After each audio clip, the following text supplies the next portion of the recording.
আপনারা জানেন আমার আব্বু 2014 সালের 18 জানুয়ারি শহীদ হয়েছে।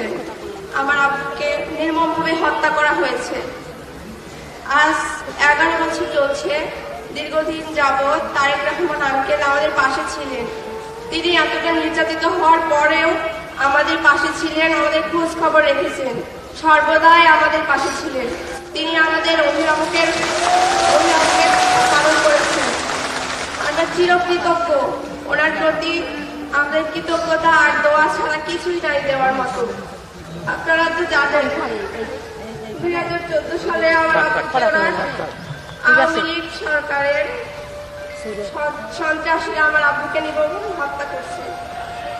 আমাদের কাছ থেকে চিরদিনের জন্য আমার বাবাকে কেড়ে নিছে। আমাদের বাবাটা বন্ধ করে দিয়েছে চিরদিনের জন্য।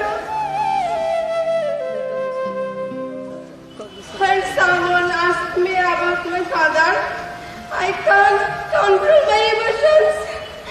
I can't control me. আমাদের ইচ্ছে করে না বাবা রাখতে। কেন তারা এমনটা করলো আমাদের সাথে? কেন তারা এভাবে নির্মমভাবে আমার আব্বুকে হত্যা করলো? কেন?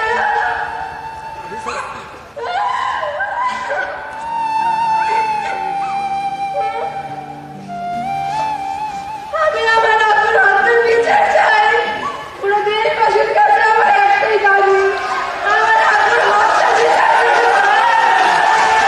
আমি বিচার চাই আমার আব্বুর হত্যার।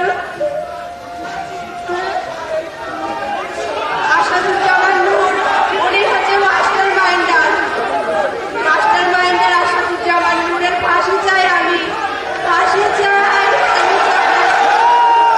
ওই আনজাস্টিস, আমরা সঠিক বিচার চাই, সঠিক বিচার চাই। সবাই আমাদের জন্য দোয়া করবেন। তারেক রহমান আঙ্কেল, আপনার ফ্যামিলির প্রতি, আপনার প্রতি অনেক অনেক দোয়া রইল। আমি আমার হৃদয়ের গভীর থেকে আপনার জন্য দোয়া করি। আপনি দেশে ফিরে আসুন আমাদের মাঝে। আমরা আপনাদের সাথে আছি। আপনারা আমাদের সবসময় খেয়াল রাখবেন। আমরা আপনাদের সবসময় পাশে থাকবো।